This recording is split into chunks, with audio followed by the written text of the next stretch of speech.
축복합니다. 우리 옆 사람에게 잠시 인사 나누시면서 하나님 말씀 나누도록 하겠습니다. 오늘도 은혜 안에 서시길 축복합니다. 함께 인사하겠습니다.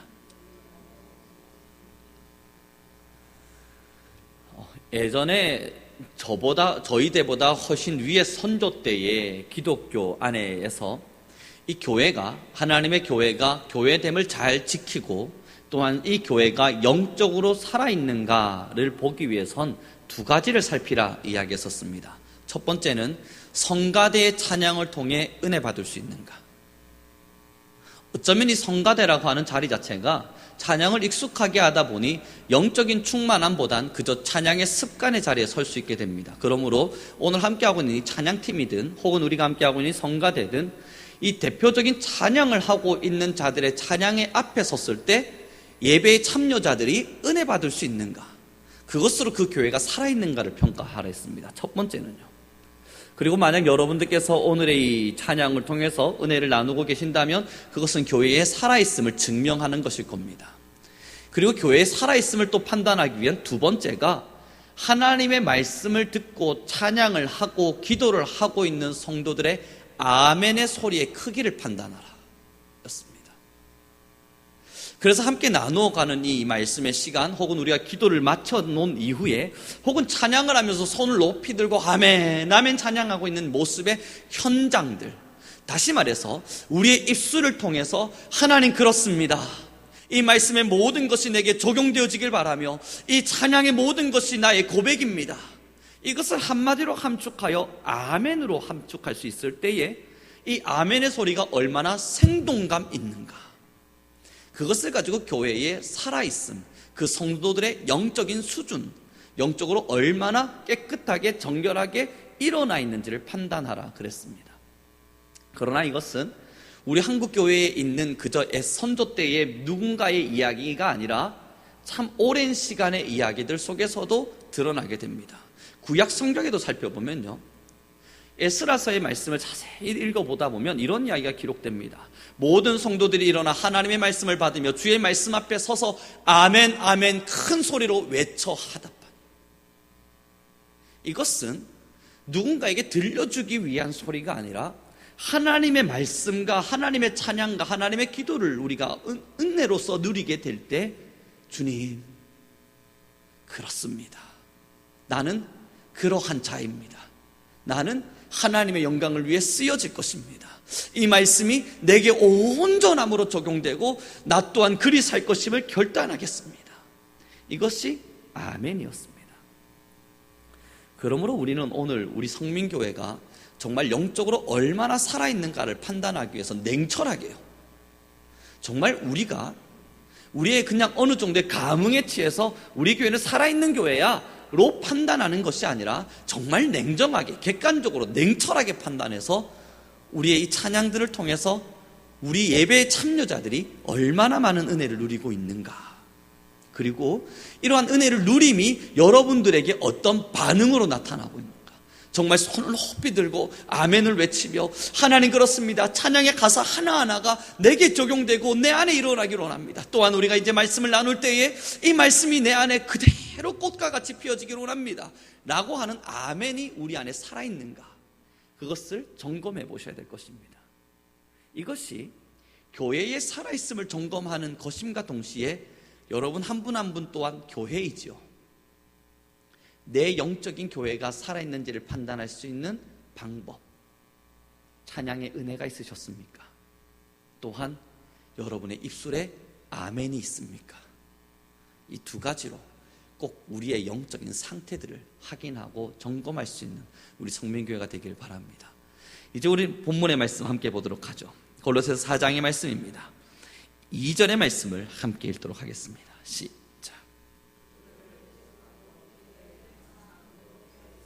아멘. 이 4장 2절의 말씀에 보면 우리가 익숙하게 너무나 많이 듣고 있는 기도를 계속하고 기도에 감사함으로 깨어있으라, 쉽게 이야기하면 기도함으로 즐거워하고 기도함으로 감사하고 기도함으로 은혜 누리고, 다시 말해 기도를 일상에서 잃어버리지 마라 라는 이야기를 하고 있는 겁니다. 그런데 왜 그 말을 하고 있는가를 봤더니 4장 1절의 말씀엔 이런 기록이 있어요. 상전들아, 의와 공평을 종들에게 베풀지니 그 뒤에 구절이 중요하겠죠. 너희에게도 하늘의 상전이 계심을 알지어다. 우리가 왜 기도의 자리에 늘 서야만 하겠습니까? 우리의 상전이 있음을 알기 때문이에요. 우리가 정말로 종된 자이고 우리의 상전이 있다는 것이 있을 때 우리는 그 상전에게 가서 어떻게 하면 될까요? 무엇을 원하십니까? 우리가 어떠한 삶을 살아내야 될까요? 지금 이것은 무엇 때문에 이렇습니까? 상전에게 낱낱이 고하고 그의 응답을 받아야만 합니다. 이것이 바로 기도인 거예요. 우리의 주인됨, 우리의 상전 되신 하나님께서 정말 우리와 함께 하시며 하나님이 우리의 상전임을 알 때에는 어쩔 수 없습니다. 신앙인이라면 하나님께 나아가 물어야 되는 거예요. 만약에 종된 자가 상전된 자의 명령과 하달 없이 그저 자신의 의지와 뜻을 따라 그대로 움직였다면 그것은 상전에 대한 건의에 대한 도전입니다. 이 집이 운영되어져 감에 있어서 주인이 있고 그 주인은 종들에게 명령을 던져서 그 종들을 움직입니다. 그러나 종이 상전의 명령 없이 상전의 어떠한 지시도 없이 자기 뜻대로 곳간을 움직이거나 혹은 자기 뜻대로 무언가의 일을 했다면 이것은 상전의 건의에 대한 도전이에요. 무언가를 하기 전 꼭 결재를 받아야죠. 가서 묻습니다. 상전이요, 왜? 제가 이번에 이런 계획을 했는데요. 그래, 해도 되겠습니까? 너무너무 좋은 거구나. 해라. 이게 상전된 자와 종된 자의 관계예요. 오늘 이 골로새서 4장 1절과 2절의 말씀은 이야기가 있는 거예요. 우리의 상전된 자가 있음을 기억하고 우리의 하나님이 우리의 상전임을 기억해서 기도하라. 기도에 날마다 깨어있으라. 이것은 다시 말하면 여러분 하나님께 무언가 하기 전에 꼭 응답을 구해야만 하는 겁니다. 그리고 나서 그 뒤에 이런 기록이 있습니다. 3절의 말씀입니다. 함께 읽겠습니다. 시작.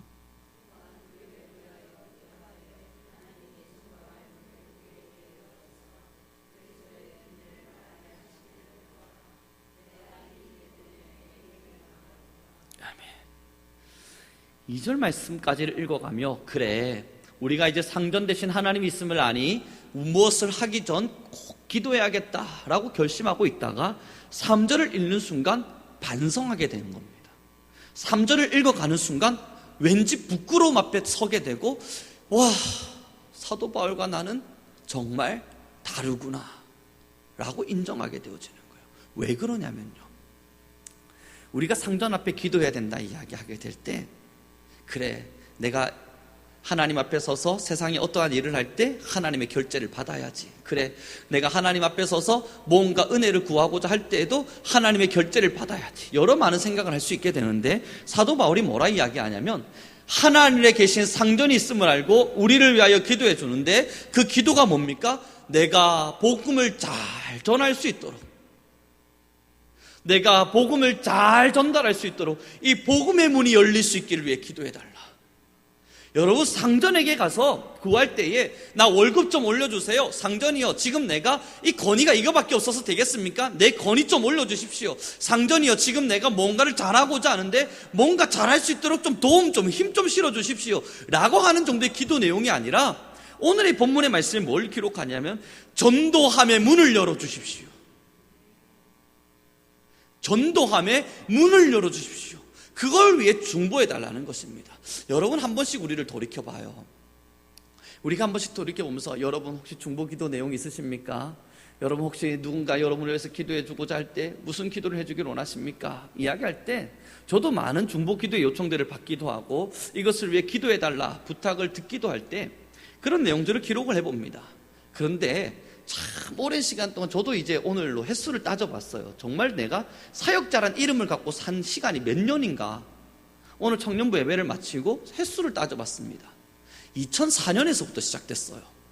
2004년에 전도사 사역이 시작됐습니다.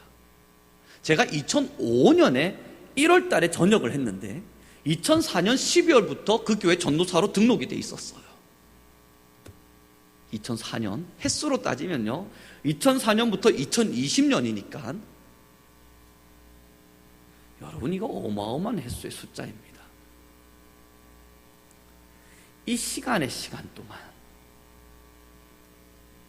지금의 이 시간의 순간에 오기까지 많은 중보의 기도의 내용들을 듣게 될 때 사실 이 중보 기도의 내용이 그리 다양하진 않습니다.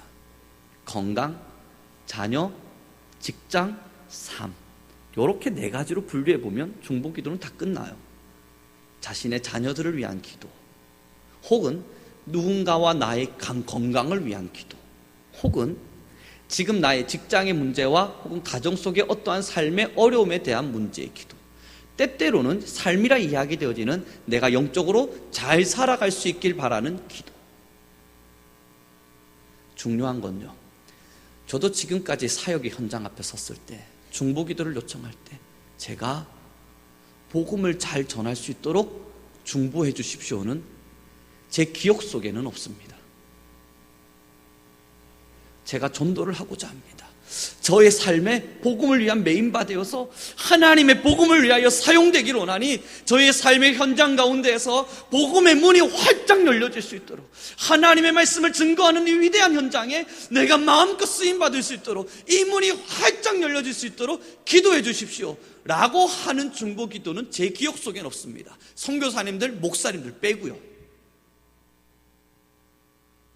그리고 사도 바울의 기도 앞에 서는 거예요.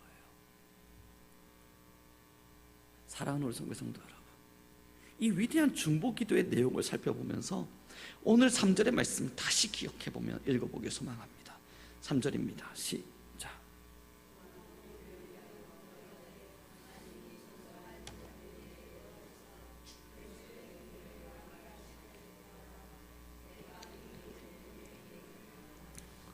그런데 중보 기도만을 요청하고 있는 게 아니라 그 뒤에 사도 바울의 고백이 너무 아름답지 않습니까? 내가 이 일 때문에 매임을 당하였노라. 내가 왜 종이 되었는 줄 아니? 내가 왜 지금 이 복음의 쇠사슬을 차고 있는 줄 아니? 내가 왜 지금 하나님의 십자가를 둘러매고 이곳에 매여서 살아가는 줄 아니? 다 복음을 전하기 위해서야. 여러분, 자신의 삶의 목적과 이유가 너무나도 분명한 거예요. 그러니 중보 기도를 요청할 때 내가 복음의 문이 열려져서 수많은 이들에게 그리스도의 비밀을 잘 말할 수 있도록 나를 위해 중보해달라. 지금 내가 존재하는 이유가 그것 때문이기 때문이다. 사랑하는 우리 선교 성도 여러분, 이제 우리 모든 성도님들 한 분 한 분들이 진실로 하나님의 은혜 앞에 메인바 되었다면, 하나님의 은혜 앞에서 메인바 되어져서 주님의 은혜가 우리를 장악하며 또한 우리 위에 주인 되신 이가 있음을 안다면, 하나님이 우리의 상전이심을 우리가 진실로 고백할 수 있다면, 이제 우리가 올려드릴 수 있는 가장 뜨거운 기도는 주님, 복음의 문을 열어주십시오. 내 인생과 내 삶에 하나님의 말씀을 통한 열매가 나타날 수 있도록 복음의 문을 열어주십시오. 그리고 내가 이 복음에 의해서 메인바 되었음을 잊지 않게 하여 주십시오. 그것을 위해서 기도하는 겁니다. 오늘 교회 잠시 들러서 이제 3시쯤 잠시 앉아 이제 커피를 마시면서 성전에 홀로 앉아 있었습니다. 3시 반쯤. 그리고 기도를 잠깐 하는 중에 제 마음 안에 뭔가 알 수 없는 찔림이 찾아오는 겁니다. 방글라데시에 가보시면 박피루 선교사님이라고 저희가 함께하고 있는 선교사님이 계셔요.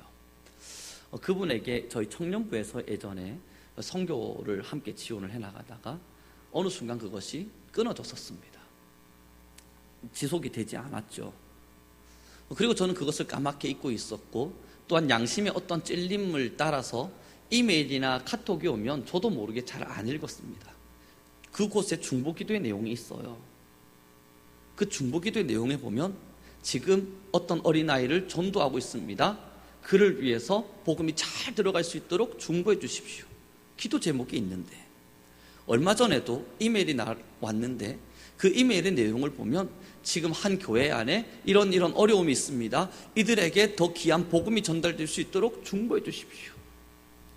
근데 제 안에 뭔가 그에게 선교의 후원, 선교비를 보내다가 끊어졌기 때문에 그에 대한 미안함과 양심의 찔림으로 인해서 기도 내용을 보지 말자. 그의 소식을 듣는 순간 뭔가 알 수 없는 하나님의 응답과 반응을 따라 일을 해야 될 것 같은 마음이 드는 거예요. 그래서 눈을 감았습니다.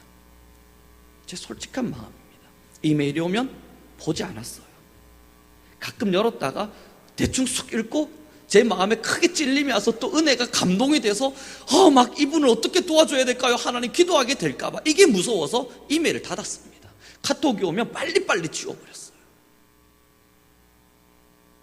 그가 복음을 위해서 중보해달라는 그 기도의 내용이 있다는 걸 알면서도 눈을 감은 겁니다. 사랑하는 성도 여러분, 지금 이제 이 본문 앞에 하나님께서 왜 오늘 다시 그 사건을 기다리게 하시고 깨어나게 하셔서 제 안에 양심의 찔림을 다시금 돋아나게 하시는지 너무나도 명확한 말씀 하나가 여기 있는 겁니다. 사도 바울이 골로새 교회 사람들에게 내가 복음을 위하여 지금 메인바 되었다, 내가 복음을 위하여 살고 있다, 그러니 이 복음의 문이 활짝 열려질 수 있도록 제발 우리를 위하여 기도해달라 부탁할 땐 그 마음이 얼마나 불타고 있었겠습니까? 하나님의 복음을 전하기 위한 이 열정과 하나님의 복음을 전달하기 위한 이 사명 안에서 얼마나 뜨겁게 타오르고 있었겠어요. 이 사도 바울이 하나님의 복음을 전달하면서 하나님의 복음을 아무리 전하고 전해도 강팍한 심령 가운데 복음이 들어가지 않는 그 사람들을 보면서 얼마나 마음 아프고 가슴 찢어지고 있었겠습니까? 하나님, 제발 나의 입술의 지혜를 여시고 나의 능력을 여셔서 이 복음의 문이 열려서 제발 저들에게 복음 좀 전할 수 있게 허락하십시오. 자신의 삶의 이유가 그것이었을 때 얼마나 이 가슴 안에 답답함이 있었겠습니까? 그래서 골로새 교회 사람에게 편지를 쓰는 거예요. 제발 나를 위해 중보해달라. 지금 이렇게 열리지 않는 복음의 문을 보며 기도해달라. 그리고 사도 바울은 하나님 안에서 참 귀하디 귀한 사역을 지속해 나갔습니다. 이제 우리 성민교회가 하나의 공동체로 존재할 때에 여러분 한 분 한 분 개개인일 수 있지만 그러나 교회는 하나입니다. 여러분들께서 교회를 위해서 기도해야 될 가장 중차대한 기도의 제목은 하나님 우리 성민교회가 복음의 문이 열리게 허락하십시오. 여러분 한 분 한 분이 여러분을 위해서 기도할 뿐만 아니라 교회의 하나됨으로 모두 뜻을 모아 기도해야 될 내용, 가장 뜨거운 기도의 제목은 하나님 우리 성민교회 재정이 넘치게, 그것도 아니고요. 하나님 우리 성민교회에 그래도 화목과 사랑이 넘치게, 그것도 아니고요. 가장 먼저 기도의 제목이 나눠져야만 한다면 하나님 우리 성민교회에 복음의 문이 열리게 허락하여 주십시오. 그러기 위해서 가장 필요한 게 뭔지 아세요? 복음이 전해지지 않는 답답함을 가진 사람들입니다. 사도 바울이 복음을 전할 수 있도록 제발 중보해달라 이 말을 할 때는 전해지지 않는 이 답답함 때문에 도저히 변하지 않는 사람들을 바라보면서 기도해달라 기도해달라 이야기하는 겁니다. 여러분 한 번씩 생각해봐요. 왜 중보기도를 부탁합니까? 내 건강을 위해서 중보기도를 부탁할 때 왜 중보기도를 부탁합니까? 병원을 찾아가도 의사를 만나도 안 된다 이야기하니까. 이 답답함을 해결할 방법이 없을 때 저의 건강을 위해서 중보 좀 해주십시오. 이거 하나님이 아니면 할 방법이 없습니다. 자녀들의 문제를 놓고 중보기도를 요청할 때는 왜 그렇습니까? 지금 내 권위를 뛰어넘었다, 내 권한을 넘어섰다는 걸 알기 때문에 이거 하나님이 아니면 방법이 없습니다. 답답함이 있어서잖아요.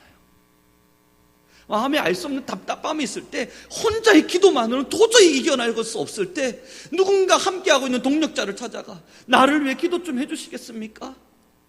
지금 나의 이 어려움을 위해서 기도 좀 해주시겠습니까? 중보 요청을 하잖아요.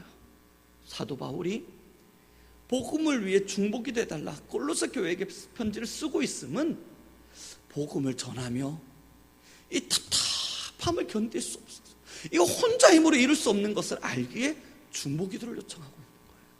사랑하는 성도 여러분, 우리 성민교회가 정말로 복음의 문이 열리게 해주십시오. 기도하려면요, 이게 정말 간절함으로 나타나고 우리의 가장 제1의 기도 제목이 되고 우리 성도님들께서 서로 기도할 때마다 이것을 가장 우선으로 기도하기 위해서 먼저 돼야 될 것이 뭔지 아십니까? 기도, 복음을 전함에 있어서 답답함을 느끼고 있는 사람들입니다. 복음을 너무너무 전하고 싶은데, 하나님의 말씀을 너무너무 전하고 싶은데 이 말씀을 도저히 어떻게 전해야 될지 몰라서 내 능력밖에 문제인 듯해서 하나님 제발 우리 성민교회 그리고 나의 삶 속에 복음의 문이 열리게 하십시오. 내가 하나님의 복음의 말씀을 증거함에 있어 여기에 메인바 되어진 내가 복음을 전하기가 어려워졌사오니, 이 답답함을 견딜 수가 없사오니 복음을 전하게 하십시오. 아마 박필우 선교사님도 그 마음이었을 거예요. 이 설교 저녁 설교를 다시 재정리해 가면서 그에 대한 미안함이 들어오는 겁니다. 그 또한 제게 기도 요청을 했을 때에는 그 복음에 대한 답답함을 이기지 못해서 기도해달라 부탁한 것이었을 텐데, 아니 목회자란 한 명의 사람이 그걸 모른 척하고 살았구나. 그 기도해줌이 뭐 그리 어려운 일이라 그의 답답함, 복음에 그 열리지 않는 그 문들을 바라보며 기도해달라는 그 부탁이 왜 내게 외면이 되어졌을까? 이 죄송함과 회개가 찾아오는 겁니다. 그래서 기도 마치고 설교 마무리 재정리하고 차량 운행 떠나면서 회계 집사님한테 전화를 했습니다. 이제 우리 성민교회 이번 주 다음 주로부터 다시 박필우 선교사님 방글라데시에 선교비를 지원하겠습니다. 교회 재정이 어떤지 뭐 이걸 할 수 있는지 없는지 나중 문제입니다. 해야만 하기 때문에 하나님께 물었어요. 주님, 우리가 이거 할 수 있겠습니까? 그때 하나님이 말씀하시는 게 하나였어요. 할 수 있느냐 없느냐를 물을 게 아니잖아. 해야만 하느냐 하지 말아야 하느냐를 물었어야지. 이것이 꼭 해야만 할 일인지 하지 말아도 괜찮은 일인지를 물었어야지. 그리고 할 수 있는지 없는지는 내가 판단하는 거 아니냐. 그리고 답을 찾았습니다. 이건 할 수 있느냐 없느냐의 문제가 아니라 해야만 하는 문제다. 그러니 해야만 하겠다. 그에게 그 복음에 대한 답답함이 있었을 겁니다. 이제 우리 성도님들에게 여쭙습니다. 우리 교회는 복음 전함에 답답함이 있습니까? 하나님의 복음을 전함에 있어서 이제 이 죽어가는 수많은 영혼들을 보면서 하나님의 말씀을 전해야 하는데, 그들을 살려야 하는데, 어떻게든 하나님의 말씀이 이 온 땅에 고루고루 펼쳐갈 수 있도록 우리가 쓰임을 받아야 하는데, 이거 어떻게 이 활로를 열 수 있을까? 이 막혀져 버린 이 댐과 같은 이곳에 문을 어떻게 하면 열 수 있을까? 이 활로가 어떻게 하면 열려질까? 이 답답함이 우리 안에 있습니까? 우리 성민교회를 바라보며 교회를 위해서 기도하며 또한 우리 교회가 하나 되어짐으로 하나님께 아뢰며 나아갈 때에, 주님, 우리 성민교회의 복음의 문이 어떻게 하면 활짝 열려지겠습니까? 이 답답함이 우리 안에 있다면 이제 우리의 중보기도의 가장 제일은, 주님, 답답해 미치겠습니다.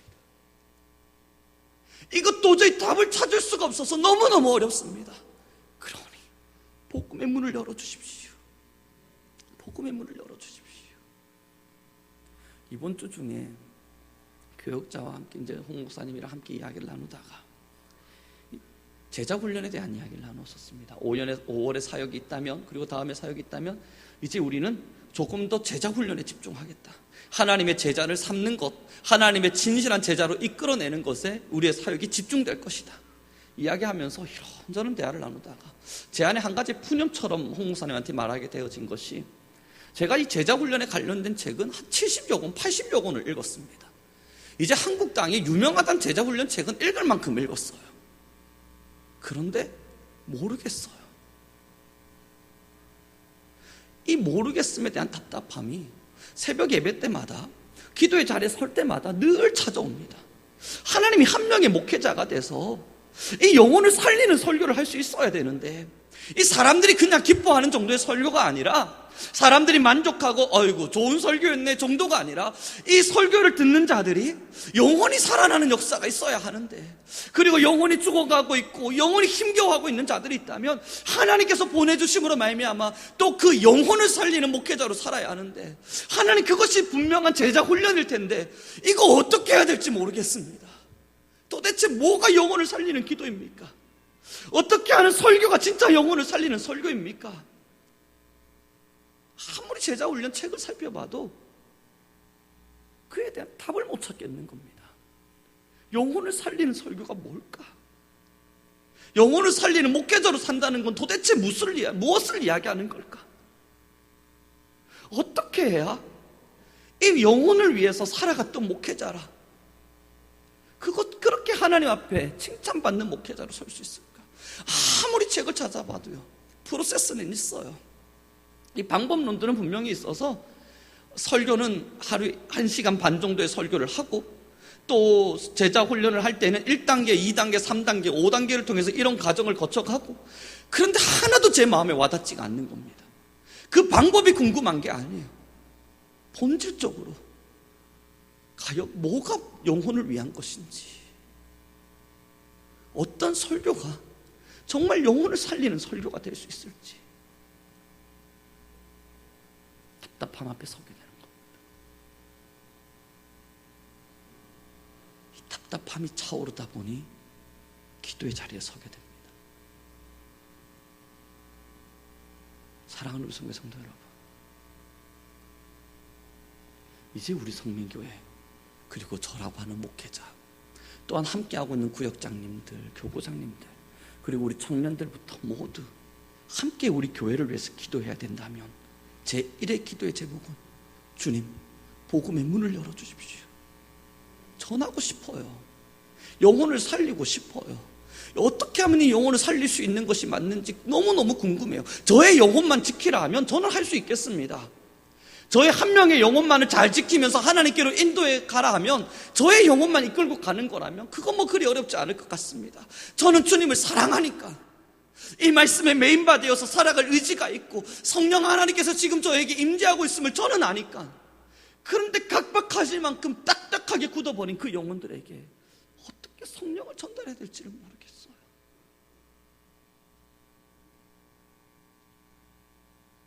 사랑하는 성도 여러분, 그래서 성령의 문을 열어주심과 복음의 이 전함의 답답함을 느끼고 있는 온 성도가 하나가 되어져서 하나님 우리 교회 위에 그리고 나 위에 복음을 전할 수 있는 문을 열어주십시오. 함께 중보하게 될 때 이 위대한 하나님의 사역의 역사가 이루어져 갈 것입니다. 논리적인 설교 어렵지 않습니다. 학술적인 설교도 어렵지 않습니다. 시적인 설교도 그건 뭐 작성하는 게 어렵겠습니까?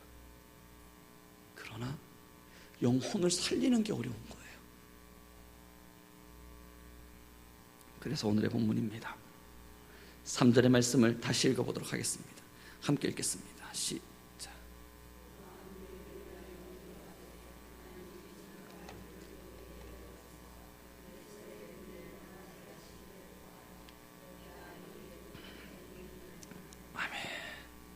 이제 이 뒷구절입니다. 우리가 이 일 때문에 매임을 당하였습니다. 우리가 지금 이 자리에 신앙하고 있음은 복음의 문이 열리기를 위하여 우리는 이 신앙의 길을 걷고 있는 겁니다.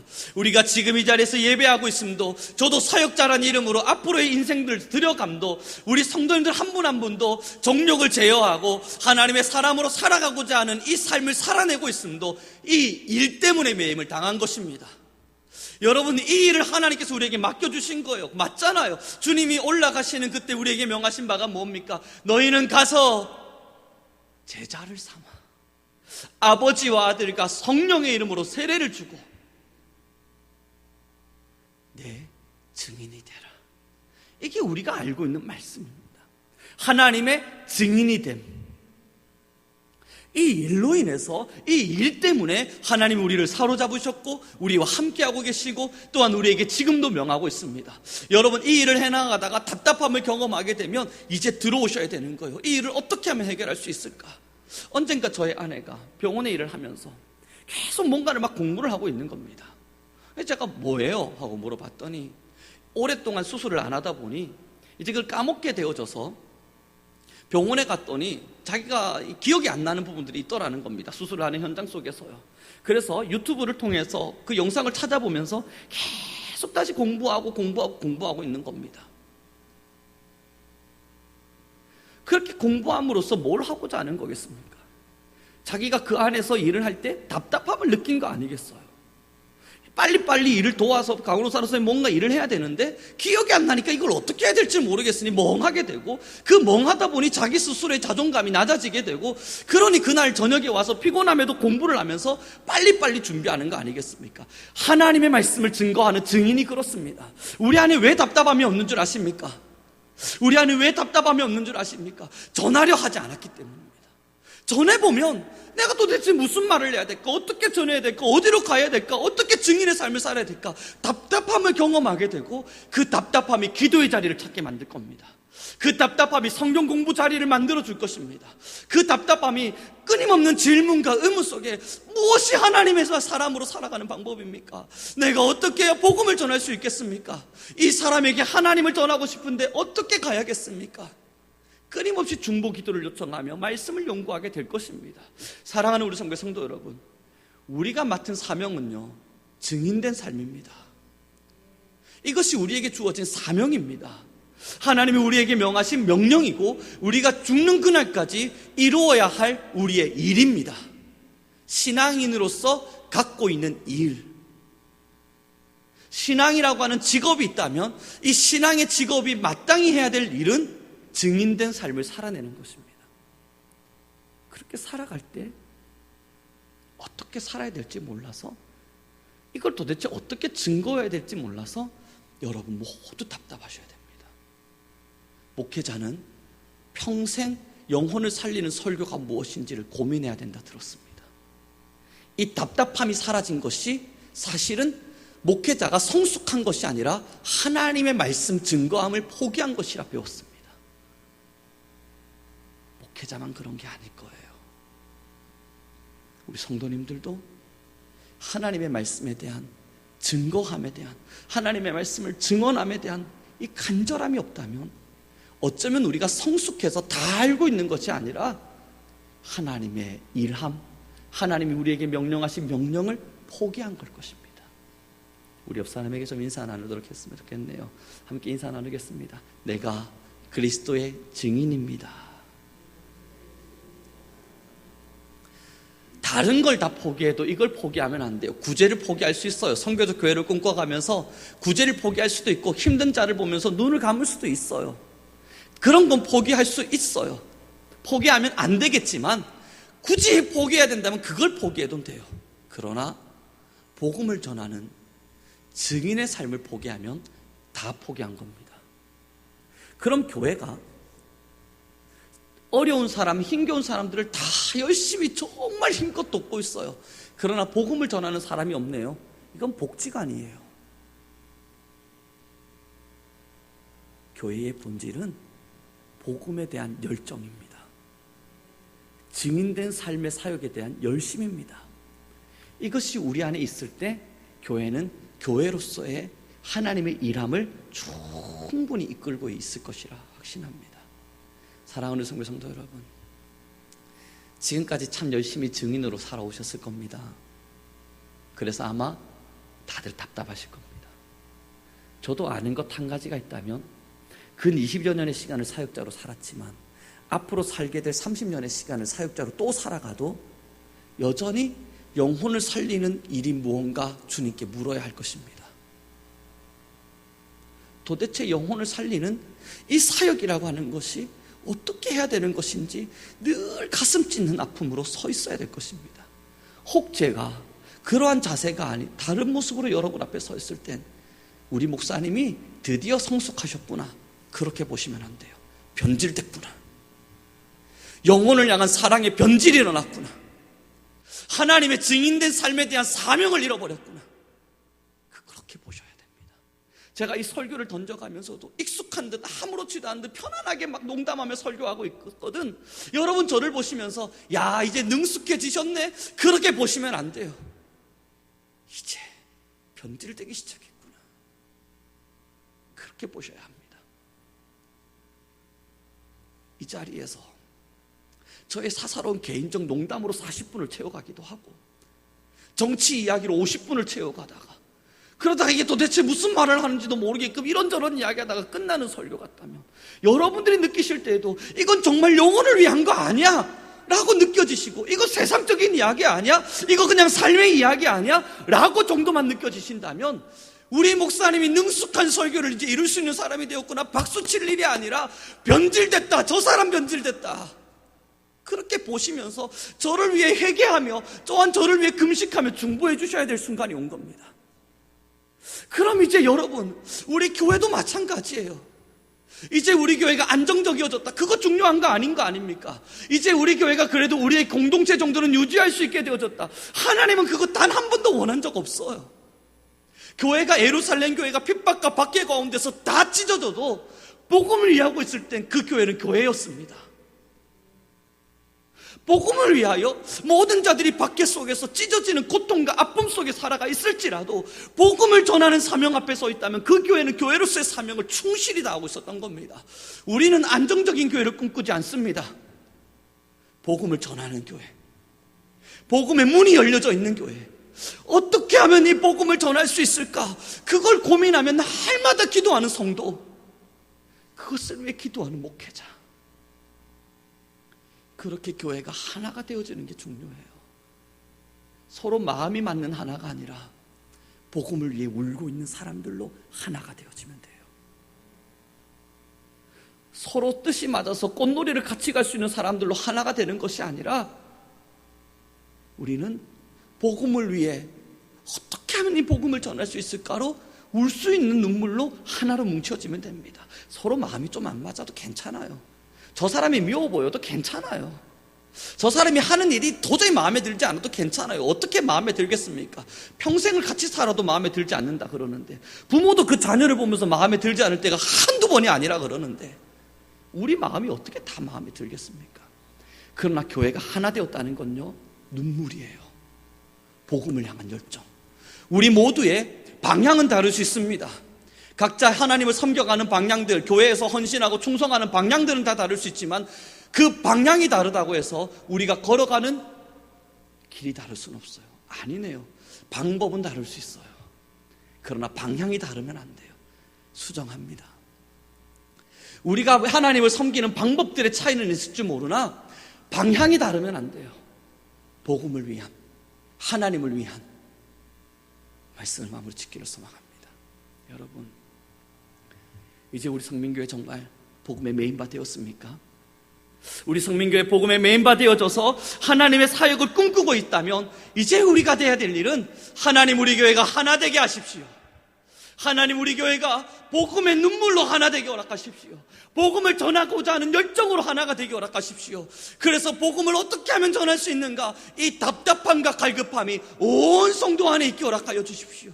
그러므로 서로 정보를 공유하고 기도를 공유하고 또한 중보 기도를 요청하고 어떻게 하면 복음을 전할 수 있는가, 서로 세미나를 열든 무엇을 하든 서로 함께 나누어가면서 교회의 본질됨, 복음의 전함에 이 꿈을 잃어버리지 않게 허락하십시오.